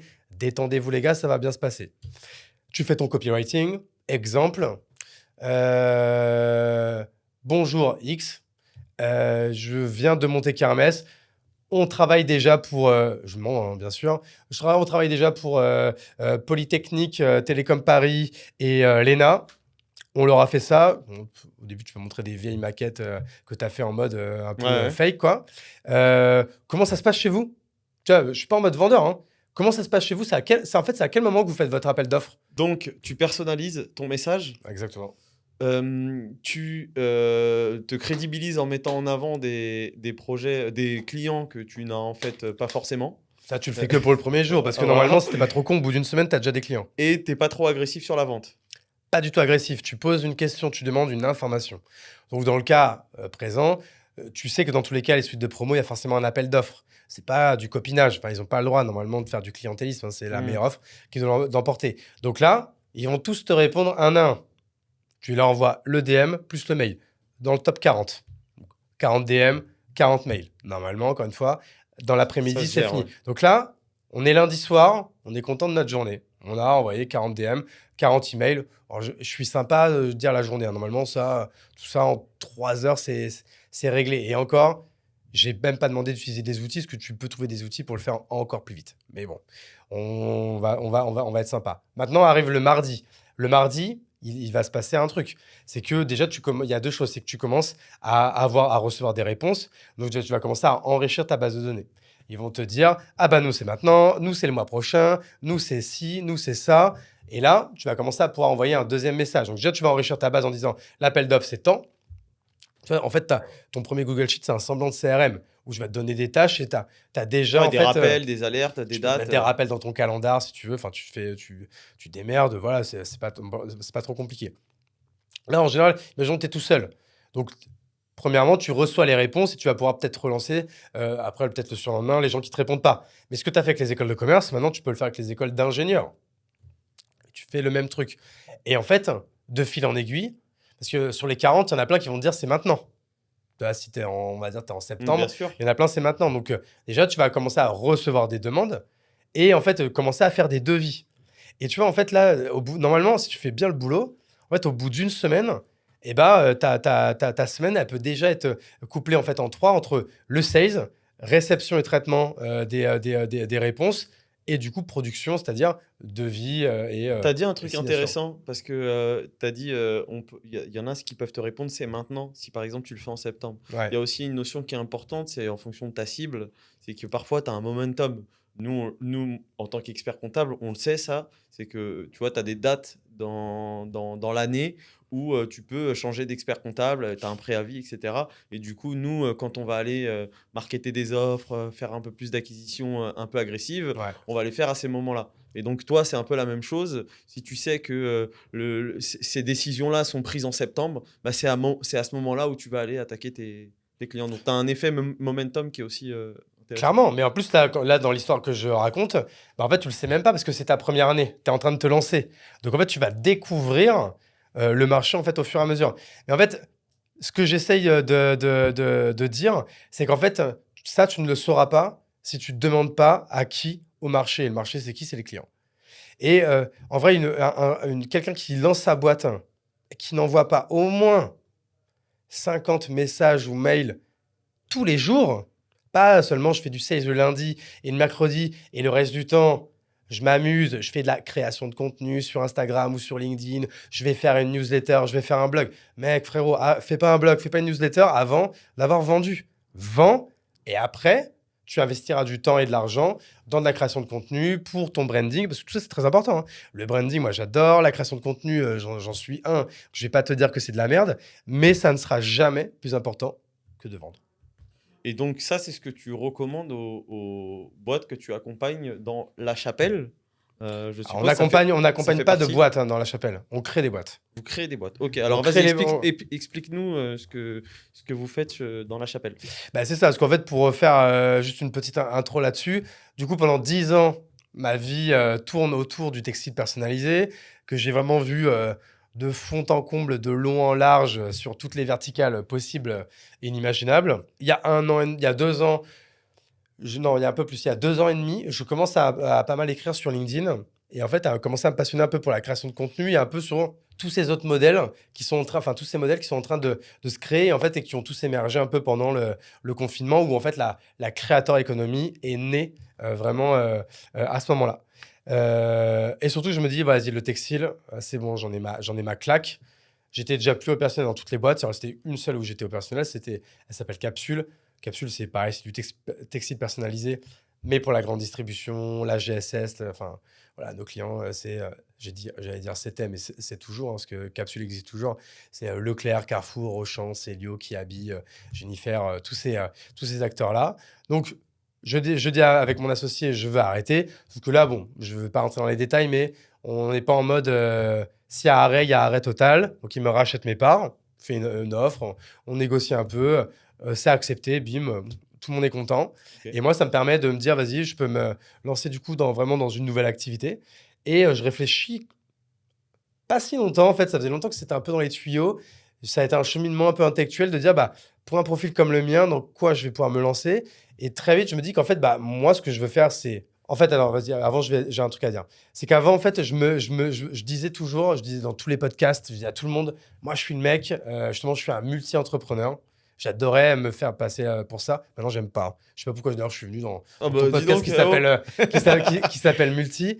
Parce qu'en fait, avant, je disais à tout le monde, moi, je préfère avoir 10 boîtes à 2 millions qu'une boîte à 20. Alors, en fait, aujourd'hui, j'ai complètement changé d'avis. Alors vas-y, c'est intéressant. Et donc, du coup, je préfère, en fait, le truc, c'est que je préfère avoir une boîte à 20 millions, mais je pense pas que j'en sois capable de monter une boîte à 20 millions.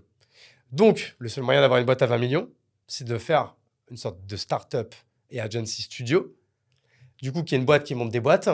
Et du coup, de dire, l'idée, c'est de très vite avoir 10 boîtes internes qui font 2 millions. Parce que ça, je sais très bien le faire. Je sais très bien passer de 0 à 1, 1 à 2, ça va. Mais c'est après 2 où c'est pas que je suis pas fort, mais si, je suis pas fort. Tu vois, c'est pas ma spécialité. Je force un peu ma nature. Je suis pas galbé pour ça. Écoute, et à un moment donné, il faut être conscient qu'on est bon dans certaines choses et moins bon dans d'autres. C'est hyper mature de Mais donc, du coup, raisonner comme ça, en tout cas. Bah, mature, je sais pas. Bah, si, parce J'essaye que de temps en temps, mais je pense que c'est le plus important dans la vie, c'est quand même de savoir ce dont on est capable de faire et ce dont on n'est pas capable. bon, ça m'aura mis du temps. Tu vois, j'aurais mis 36 ans à me rendre compte, du vrai truc. Mais bon, mieux vaut tard que jamais. Et donc, du coup, c'est un peu ça la vision de La Chapelle, qui est du coup très ancrée sur la creator economy et c'est ce phénomène de community-led growth, qui est en fait, on part et on crée des communautés pour mettre sa croissance sous stéroïdes, hein, grosso modo, quoi. Et de voir en fait toutes les opportunités d'affaires et tous les problèmes qui sont à régler sur ces marchés-là, et d'en créer des boîtes qui peuvent être soit des boîtes de services, soit des boîtes de produits, donc boîtes de SaaS, ou tech. Et si c'est des boîtes de services, donc des agences, on essaye au maximum que ça soit le plus productisé possible. C'est-à-dire, en fait, une agence, une offre, ça peut après, il peut y avoir une deuxième, une troisième, mais à chaque fois des offres ultra standardisées et la plus automatisée possible. Parce que par contre, il y a un truc que je suis vraiment sûr, c'est que je ne suis pas fait pour avoir une boîte avec énormément de salariés. D'accord. C'est pas là où je suis le meilleur. Et c'est pour ça que tu te passionnes pour l'automatisation. Tant bien que mal. Et ensuite, donc, tu as lancé La Chapelle. C'était quoi ta thèse au départ ou c'était quoi ta cible d'action, en fait C'est une très bonne question. C'est qu'en fait, c'était même dans le manifesto au début. C'est de dire, on est La Chapelle, mais on n'a aucun dogme.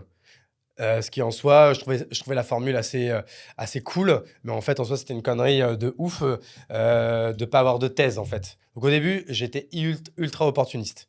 Et je ne savais même pas de dire, est-ce que c'est des boîtes qu'on monte et après, on va trouver un associé, ou est-ce qu'alors on est ultra opportuniste et un associé arrive avec une idée et on monte l'idée avec lui, ou même c'est une boîte qui existe déjà et on la convainc de nous donner des parts pour qu'on l'aide à D'accord. accélérer. En vrai, j'ai tout fait.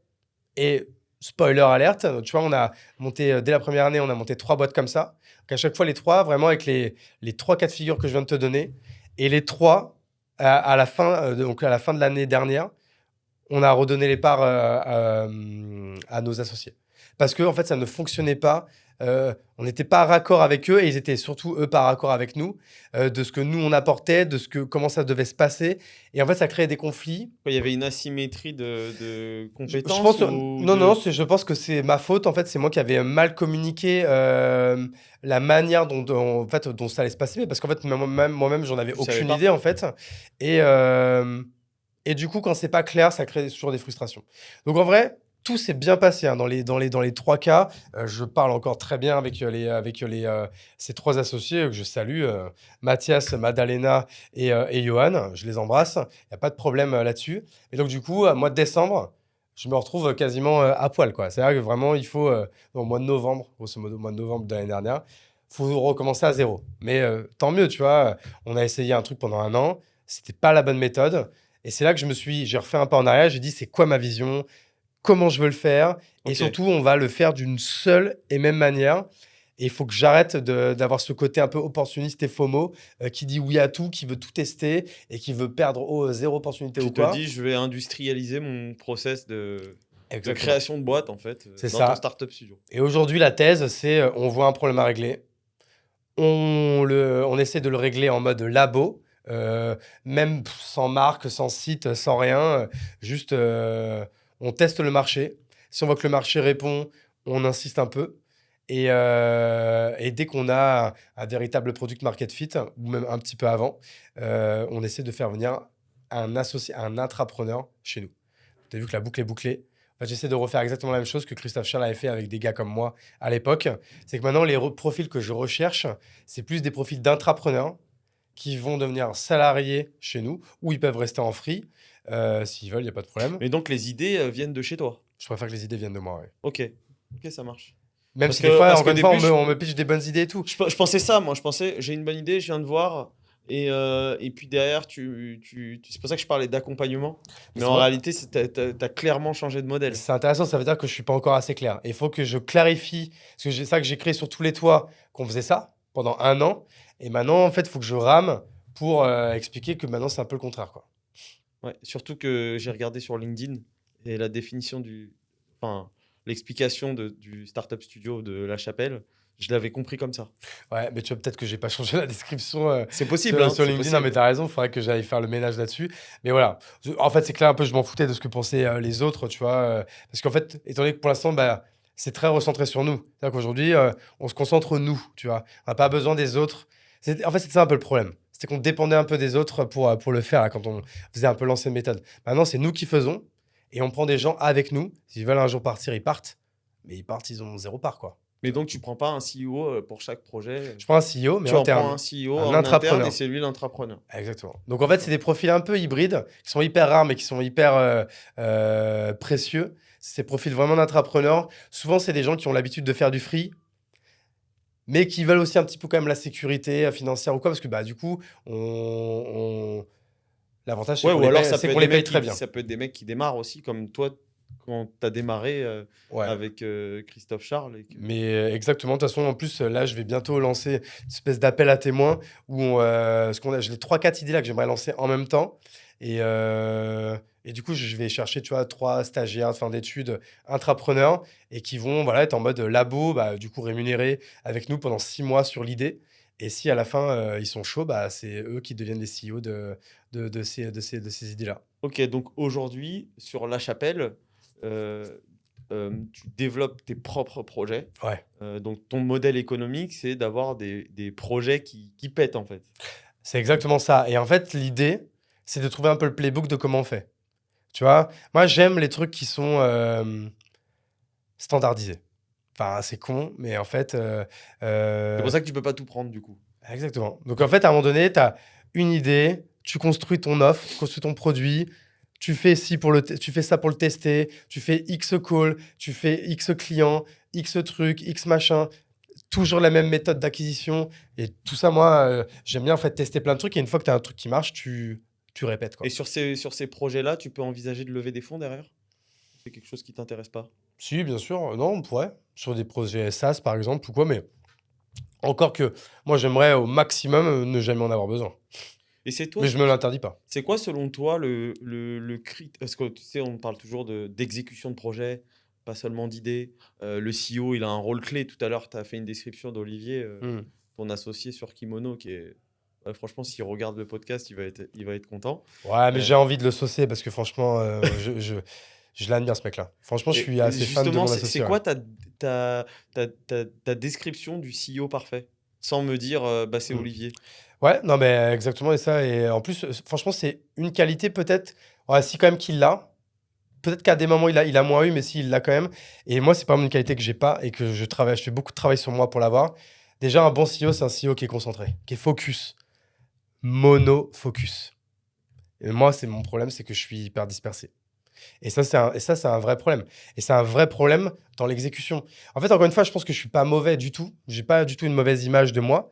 Mais je sais que je pourrais, si j'étais vraiment plus concentré et que j'arrêtais de me disperser dans des conneries, parfois, je pourrais être au moins 2 fois meilleur.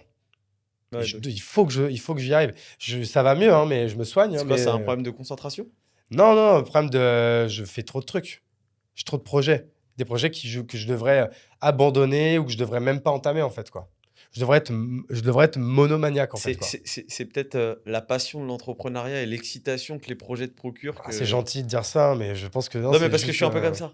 c'est juste une maladie, je pense. J'ai envie d'aller un peu sur tout parce qu'il y a plein. Et en ce moment, je suis justement en train de me recentrer. Mm. Je suis sorti de certains projets, j'ai vendu des boîtes que j'avais. Et du coup, j'ai envie de me recentrer sur mon activité principale et sur le développement. J'ai une grosse stratégie de croissance à aller chercher et je me dis qu'en vrai, si je le fais pas full focus, ça marchera pas. Ah, mais Donc j'entends bien ce que tu dis, ouais. je suis 100% OK avec ça. Et du coup, après, tu as créé La Chapelle Radio, qui est donc un super podcast. Donc, C'est comme je bien. disais tout à l'heure, que j'invite les gens à aller s'abonner. Qu'est-ce qui t'a mené vers la création de ce podcast? Plusieurs choses. Déjà, je suis moi-même, créateur de contenu, très actif sur, LinkedIn. On a plusieurs, C'est vrai que tu publies newsletters. beaucoup, toi, sur LinkedIn. Ouais, je suis assez, mais en fait, là, pour le coup, c'est que vraiment, j'ai la bonne méthode. Enfin, je publie tous les jours, même plusieurs fois par jour, mais franchement, si je passe 5 heures par semaine sur ce travail-là, c'est le grand max de grand max, quoi, tu vois? Comment tu fais? Regarde ma newsletter que j'ai envoyée ce matin. Ah, J'explique tout. En vrai, c'est juste, je fais un laïus là-dessus.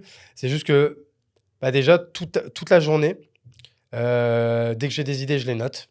Donc, j'ai une centralisation de notes. Alors là, j'utilise Notes d'Apple. Donc, c'est synchronisé avec mon Mac. Donc, en fait, toutes les idées de thèmes, de punchline, idées de posts, idées de photos, d'illustrations, je note tout, ouais, donc tu es quand même là-dedans. programmé en mode contenu. Parce que du Ah, je coup, suis ça veut dire programmé que tu as les réflexes à C'est-à-dire chaque que fois de voilà. te dire ça peut générer. J'ai créé cette habitude-là. En effet, ça, c'est pas de la discipline. Enfin, si, il y a un peu de discipline, mais c'est surtout que j'ai réussi à créer une nouvelle habitude. Donc, c'est naturel pour moi. Comme il y a des gens, c'est naturel pour eux, tu vois, par exemple, ça l'est pas pour moi. Je l'ai vu tout à l'heure au déj, tu vois. Il y a à un moment donné Anthony Bourbon qui se met à poser une question. Les gens, instinctivement, bim, ils prennent leur téléphone, ils filment. Moi, je vois les gens qui filment, je fais, ah oui, ah bah merde, il a fini de parler, quoi. Tu vois, enfin, moi, je suis pas un mec qui a cette habitude et qui a ce réflexe photo, vidéo.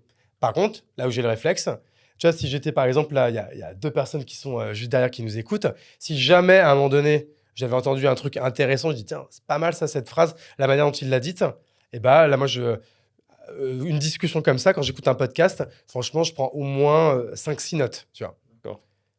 Donc ça, c'est la première t'as chose, le cerveau c'est qui est programmé. avoir l'habitude de ça. Deuxièmement, c'est d'avoir moi j'ai un seul slot d'écriture dans la semaine. C'est le vendredi matin, c'est dans 3 heures, c'est jamais un autre jour, et c'est un truc qui ne peut jamais sauter. Il est de 7h à 10h, et il peut passer de 9h à midi, si j'ai un peu trop picolé le jeudi, ce qui n'est pas tout le temps le cas. Mais voilà. Mais par contre, je ferai toujours mes 2-3 heures de création de contenu. J'ai pas d'objectif de nombre de posts, parce que j'ai toujours de l'avance. Donc en soi, tu vois, là, je suis parti une semaine en vacances. J'ai rien écrit pendant une semaine, mais c'est pas grave parce que là, en vrai, on est quoi? On est en début mai là? Non, Ouais, on c'est est, ça. C'est ça. on est, On est non, fin avril, quoi. ah oui, on est le 30 avril là. Ouais, ça. Mais tu vois, genre, j'ai tous mes posts du mois de mai qui sont prêts, qui sont déjà planifiés. Donc maintenant, quand j'écris, je prépare le mois de juin. Ou alors, j'en rajoute un petit peu sur le mois de mai, même si D'accord. j'essaie de moins charger, parce qu'à un moment donné, j'étais à 3-4 par jour. Enfin, Bah, c'est j'ai cannibaliste, quoi. reçu dans le podcast, j'ai reçu Youssef Koutari, Ouais. un épisode qui est déjà sorti. Et Youssef, en fait, il disait, donc lui qui est un gros influenceur LinkedIn, il a 500 000 abonnés quasiment. Combien? 500 000. 500 000. Ouais, quasiment Incroyable. 500 000 sur C'est LinkedIn. le plus gros de France, hein, je pense. C'est un des plus gros. Après, je pense que tu vois, un Anthony Bourbon, il a peut-être plus que lui sur Je LinkedIn. pense pas qu'il ait plus de 500 000, Anthony. Hein. En tout cas, Youssef, oui, a un gros influx LinkedIn.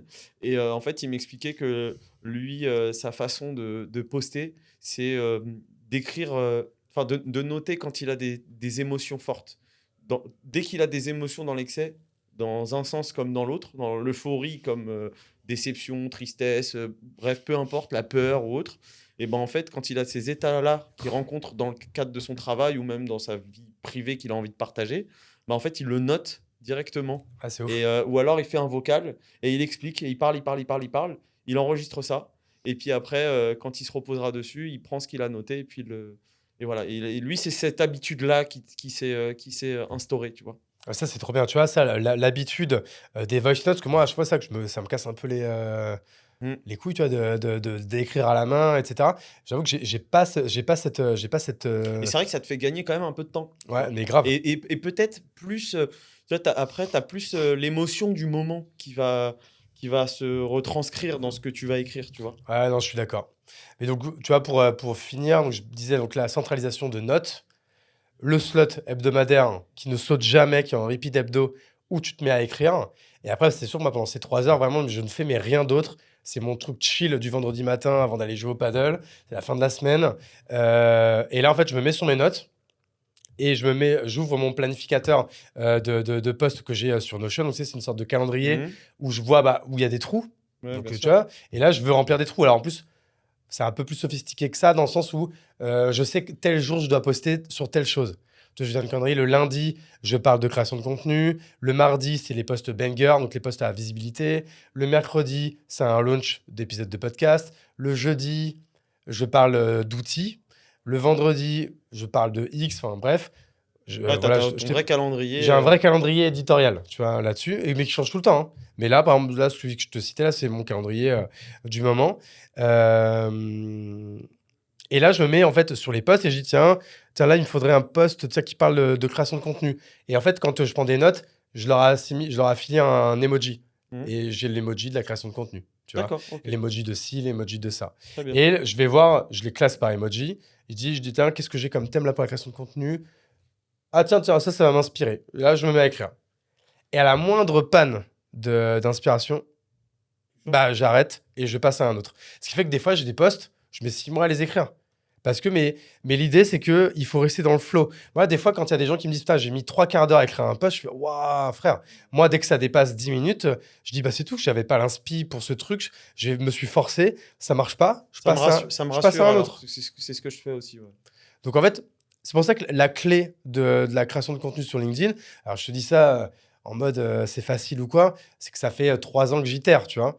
Et là, au bout de 3 ans, c'est la méthode que j'ai qui me convient, qui fait que je passe pas 1000 ans sur le truc, je passe pas 1000 ans à écrire. C'est pas une obsession pour moi. Tu vois, c'est simple, hein. Là, on enregistre le podcast, il est quoi là? Il est Bah, 17h. 17 J'ai heures, pris ouais. le train hyper tôt. Après, on est arrivé pour le déj, alors qui a duré de 11h à 14h. Après, on a pris un tacos ensemble. On est arrivé ici. Et là, on tourne depuis 1 heure et quelques. J'ai pas encore été sur LinkedIn de la journée. Mais true story, quoi. Je n'ai pas ouvert l'application de la journée, quoi. Parce que j'ai pas besoin. Le post, il a été planifié. Et j'avoue, et ça, je m'en cache pas du tout, le hack que j'ai, c'est que j'ai quelqu'un qui répond aux commentaires à ma place. Voilà. Parce que ça, c'est vrai que pour le reach, t'en as besoin. Après, on va pas se mentir.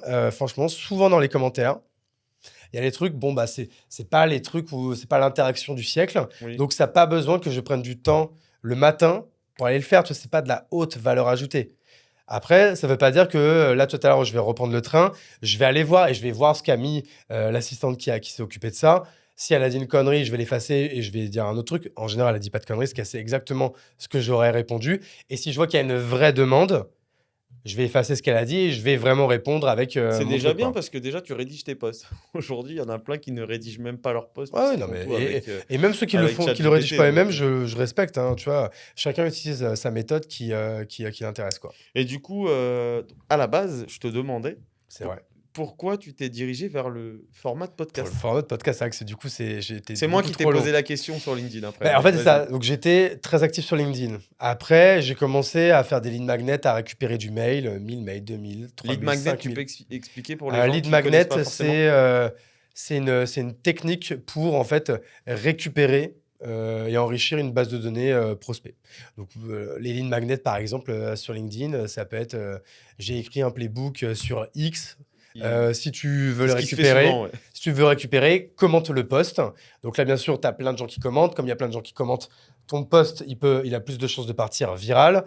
Après, tu mets, par exemple, là, je l'ai fait dernièrement, où j'avais fait une liste de VC sur une liste Ah sur oui, mon, je l'ai vu, mon c'était CRM super Folk, d'ailleurs. moins 500 commentaires. Bien sûr, je me suis pas tapé 500 messages à la main. J'ai fait une petite automatisation avec Wallaxy, là, et j'ai envoyé le lien pour récupérer la liste de VC. Bien entendu, pour récupérer la liste, il fallait laisser un petit email. Et voilà. Et du coup, c'est-à-dire que là, j'ai une base email et elle est ultra ciblée. C'est que, bon, là, j'ai rien à vendre à cette cible-là. Mais là, je pourrais dire, là, j'ai une cible, j'ai une liste de 400 emails et je sais que c'est des gens qui sont en train de lever des fonds ou qui sont intéressés par la levée de fonds. Donc, si j'avais à un moment donné une offre qui est liée, Moi, ça m'intéresse. c'est ultra ciblé. Par exemple, toi qui es expert comptable, c'est une base de données qui vaut Bien quelque sûr, chose. Tu vois. bien sûr. Donc voilà, donc ça c'est un lead magnet. Oui, donc du coup j'avais beaucoup de mails. Donc j'ai dit bon bah la prochaine étape c'est de faire une newsletter. Et j'étais frustré un peu avec LinkedIn parce que c'est un format, mais j'aimais bien aussi le format. Je voulais faire aussi le format de newsletter où je peux faire des posts plus longs, beaucoup plus Newsletter, étayés. tu parles de newsletter mail ou newsletter LinkedIn? Pardon, ouais, je fais une newsletter mail. Ok. Je sais qu'on peut le faire avec LinkedIn. Je crois que c'est pas mal d'ailleurs. Bah, je J'en sais parlais. que Youssef Koutari, par exemple, lui, il a sa Ouais. newsletter LinkedIn. Bah lui en plus il a une base Bon, de lui, avec données sa de ouf. commu, ouais. Donc il a raison. Hein. Bah, j'en parlais avec ma pote Caroline Mignot, qui pareil, je sais plus, elle est à 115 000 abonnés sur LinkedIn. Je sais elle l'utilise beaucoup et elle m'a envoyé d'ailleurs le lien d'une de ses vidéos sur sa chaîne YouTube où elle en parle et qu'il faut que je regarde pour voir si c'est un intérêt. Mais pour l'instant, moi je suis sur Substack et j'ai une newsletter perso, une newsletter sur la création de contenu, une newsletter sur l'IA et une newsletter sur les comparateurs d'outils, tu vois, avec des codes promo à chaque fois. Et donc ça, j'ai fait une première newsletter, une deuxième, une troisième, une quatrième. Et après, l'autre média qui m'intéressait, l'autre médium, par exemple, pardon, qui m'intéressait, c'est le podcast. Je suis un énorme consommateur de podcasts. Je rêvais de faire un podcast. Bah, le truc, c'est que, tu vois, on le voit ici. Pour faire un podcast, bon, si on veut faire les choses bien, bah, il faut un setup, il faut des équipes, il faut du temps. Tu vois, en plus, toi, ça va, t'es dans tes bureaux. Moi, il faut que je me déplace à Paname. Tu vois, donc c'était comme quelque chose. Donc, j'ai mis du temps à me lancer et je me suis lancé là. J'ai pris la décision en juillet et en septembre, c'était lancé, quoi. Qu'est-ce que ça t'a apporté? Bah, ça m'a apporté que j'ai déjà tourné une 50aine d'épisodes. Donc, ce qui fait que j'ai quand même parlé avec 50 mecs et nanas beaucoup plus smart que moi sur bien des égards, beaucoup plus talentueux que moi sur bien des égards, beaucoup plus expert que moi sur bien des domaines. Donc déjà, bah forcément, je suis beaucoup moins con qu'en septembre dernier. Ça, c'est la première chose. En termes on parlait tout à l'heure du réseau, bah, c'est 50 personnes que j'aime beaucoup, que pour certains, ou certains et certaines que j'admire, bah, en ayant papoté pendant 1 heure et demie, 2 heures avec la personne, tu crées forcément une relation. Nous, il y a encore ce matin, on ne se connaissait pas. On a déjeuné ensemble.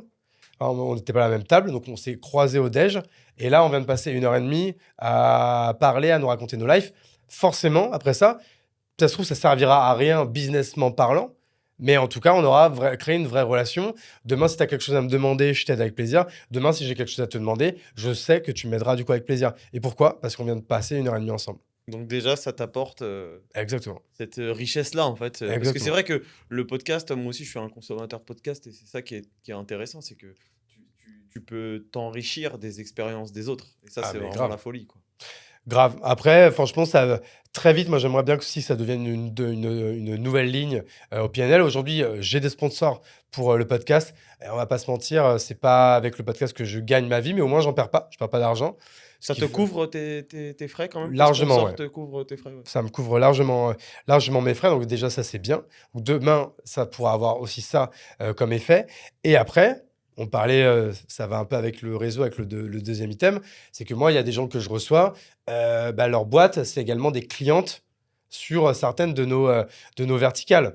Donc, en soi, tu fais ça aussi pour plus que nouer des relations, pour lier un peu plus, de manière plus cimentaire, on va dire. Ça se dit pas cimentaire. Plus solide. Putain, j'ai le mec qui a inventé un mot, quoi. Ouais, mais il est pas mal. Ouais, cimentaire, ouais. Et les gens ont l'image, hein, tu vois, on met du ciment sur En le 8 truc, quoi. lettres, Ouais. CIM. Bref, bon, vous avez compris un peu l'idée. Donc, c'est pour ça que le podcast, je pense que c'est très bien. Donc, faites des podcasts. Faites des podcasts. Enfin, pas Et- trop, parce qu'après, il y en a trop. Hein, mais... Et tu kiffes ce que tu fais en ce moment ou pas? Ouais, en ce moment, je kiffe. Franchement, j'ai Par eu rapport un à ce gros que coup tu de mou en faisais début avant d'année. aussi? Ouais, j'ai eu un gros coup de mou en début d'année. Bah, pile le moment là où où j'étais pas clair avec ma vision, où je savais pas vraiment ce que je faisais, pourquoi je le faisais, où j'allais. Une petite idée, tu vois, j'ai pas non plus dans la semoule, mais tu vois, j'ai eu un gros moment, un peu de down en début d'année là-dessus. Mais sinon, ouais, si tu me poses la question, aujourd'hui, je suis quand même heureux. Tout à l'heure, tu as parlé d'un truc, tu as dit le vendredi, tu vas au paddle. T'as pas Plus. créé une commu aussi autour du paddle? Alors, c'est surtout mon associé Olivier qui a créé une super communauté qui s'appelle Blue Athletics. Vous pouvez aller voir sur Instagram. C'est d'abord une communauté, une marque, du coup, sur Instagram. C'est une ligue amateur. Et alors, moi, j'avoue qu'à mon niveau, j'ai créé aussi dans plusieurs villes de France une ligue amateur qui s'appelle la Poney Paddle League. Mais sinon, la vraie communauté paddle, c'est mon associé Olivier qui l'a créée. Ok, pourquoi créer une communauté comme ça? C'est une opportunité business ou c'est juste le kiff parce que t'es passionné de paddle? D'abord, en numéro un, c'est parce que c'est le kiff du paddle.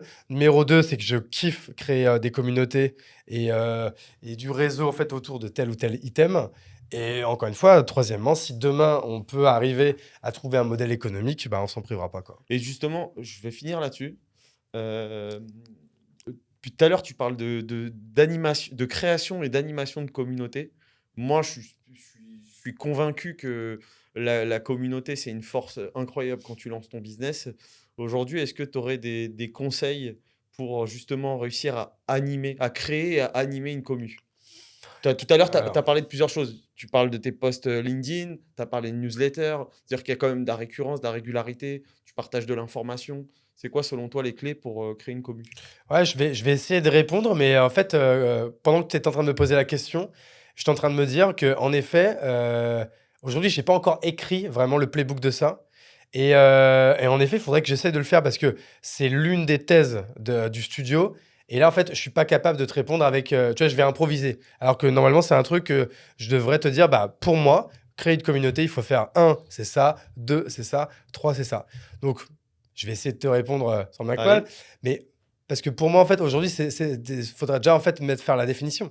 C'est quoi vraiment une communauté? Tu vois, est-ce que avoir une communauté, c'est avoir une audience? Bah, c'est différent, tu vois. C'est quoi ton audience, toi? Enfin, ton nombre d'abonnés, on va dire. Ton nombre d'abonnés Là où j'en ai le plus, c'est sur LinkedIn. sur toutes tes plateformes mélangées. Ouais, après, j'aime pas trop ceux qui font ça parce qu'il y en a qui sont sur toutes les plateformes. Mais C'est vrai. aujourd'hui, en grosso modo, en newsletter, j'en ai à peu près 30 000, un peu plus de 30 000. Et j'ai 46 000, je crois, sur LinkedIn.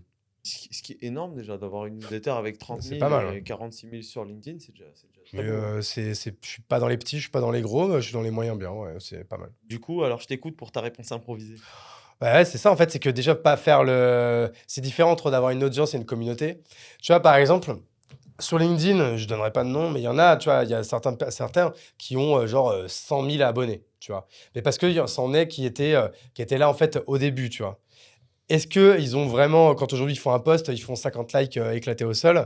Pourquoi? C'est qu'en fait, ils ont une audience sur le papier, mais ils n'ont pas une communauté vraiment fidèle qui les suit. La preuve, si c'était ta communauté, c'est-à-dire qu'ils seraient accro à ton contenu, Engagé. ils seraient engagés et ils viendraient, surtout, LinkedIn leur montrerait ton contenu et eux, en voyant ton contenu, ils le likeraient et le commenteraient. Par exemple, regarde, je vais te donner un exemple. C'est hyper imbu de ma personne ce que je vais dire, mais c'est pas grave. Moi, je pense que tu vois, sur les 45 000, vraiment la vraie communauté, il y en a peut-être, je sais pas, peut-être 1000 ou 2000. Mais par contre, c'est beaucoup et pas beaucoup à la fois. Mais quand même, c'est des gens, tu vois, je suis sûr, par exemple, si demain j'écrivais un post sur LinkedIn et je disais, par exemple, ce qui est bien quand tu as une communauté, c'est que tu n'as même pas besoin de finir tes phrases. Par exemple, et j'arrête. Je suis sûr que le post, il a 100 likes. Alors que j'ai rien dit, tu vois, j'ai rien fait. Pourquoi? Parce que quand tu as une communauté, les gens, juste, ils voient ta photo, ils voient que tu as écrit un truc, ils like même avant de lire, tu vois. Et ça, en fait, ça veut dire que tu as une communauté qui est engagée et qui aime ce que tu fais. Je donnais un exemple. Alors, je me compare pas du tout à ce que je vais dire, mais c'est pour donner un exemple. Les gens, tu vois, les acteurs qui ont une communauté.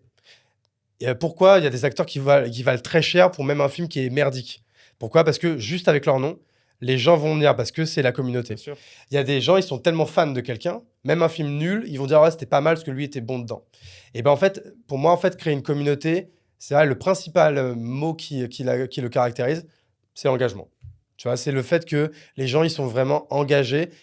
Et comment la créer? Bah, c'est là qu'il faut cravacher. Il faut passer du temps, il faut beaucoup donner. Donc, beaucoup en termes de quantité, récurrence et longévité. Parce que pareil, hein, regarde, là, tu fais un podcast, là, je crois que t'es au tout début, hein, t'as dû peut-être Ouais, tourner c'est une ça. dizaine Pour l'instant, on en d'épisodes. a sorti, là, au moment où on tourne, on en a sorti 3. 3. Ouais. On en a tourné déjà une quinzaine. Ah, pas mal. Mais on en a sorti que 3. Ouais. Et c'est vrai que c'est le début. Et tu vois, c'est des épisodes, on voit qu'ils marchent déjà, et ils vont continuer à marcher, à de plus en plus marcher. Mais si un jour tu t'arrêtes, bah en fait, les gens, dans 6 mois, ils se rappellent même pas qu'il y avait un podcast qui s'appelait Multi, tu vois. Et ça, en fait, pour qu'il y ait une communauté qui se dise, ouais, ok, moi, j'écoute Multi, quoi, il faut qu'ils le voient 1 fois, 2 fois, 3 fois, 5 fois, 10 fois. Et il faut qu'ils aient écouté un contenu, 2 contenus, 1000 contenus, 15 contenus, 20 contenus pendant 1 mois, 2 mois, 6 mois, 1 an, 2 ans, 3 ans. Et en fait, dans la création de contenu, pour créer une communauté, il n'y a pas à chier. Le seul truc qu'il y a, c'est la longévité. Et donc, du coup, la récurrence. Et c'est pour ça qu'il ne faut jamais s'arrêter. Donc, c'est peut-être un mauvais conseil que je vais donner. Mais je pense que même, surtout au début, quitte à faire un truc moyen, bah franchement, poste-le quand même, quoi. Ouais, c'est ça. J'ai vu un post cette semaine qui disait de toute façon, si ton post n'est pas bon, c'est pas grave parce que ça veut dire que personne l'a vu. Ouais, les gens s'en foutent, quoi. Donc au final, tu Et puis risques les gens, pas grand-chose. ils ont oublié le lendemain. Donc, Voilà. Si y a ça pas de reach problème. pas, personne le voit. Donc si c'est nul, c'est pas la fin du monde. Exactement. Et ça, franchement, tu vois, moi, ça fait 3 ans que j'écris sur LinkedIn et ça fait que 6 mois, on va dire que j'arrête de regarder les vues et même quand j'ai un post qui pète pas, je m'en fous, quoi. Alors qu'avant, je passais pas une bonne journée, quoi. Tu vois, alors je sais qu'on est à Paris, mais moi, je suis pour l'OM. Tu vois, comme un lundi matin, quand Marseille a perdu la veille. C'est-à-dire beaucoup de fois cette année. Mais tu sais, c'est pas grave. Il y en a qui font les mauvais choix dans la vie et ça se passe très bien quand même. Et allez, l'OM. Hein, Bon, bah super. Merci beaucoup pour cet échange. C'était canon. C'était J'ai une adoré. journée assez atypique parce que voilà, on s'est retrouvés ce midi, on se retrouve cet après-midi. Yes. Mais c'était super intéressant. Vie très riche d'entrepreneuriat. J'ai adoré parce que tu n'hésites pas à mettre en avant aussi les erreurs que tu as fait. Tout à l'heure, hors caméra, on parlait justement des échecs, l'effet psychologique que ça peut avoir aussi sur les entrepreneurs parce qu'on met pas ça souvent en avant. Et je trouve que tu étais hyper mature dans ton discours et tout. Donc, c'était hyper cool de t'entendre. Très cool, merci à toi. En tout cas, merci beaucoup, vraiment. j'ai kiffé l'échange. Bah, merci encore une fois de prendre de ton temps, d'investir. Parce que voilà, on voit encore une fois, on est dans un super setup. Il y a des gens qui travaillent derrière ou quoi.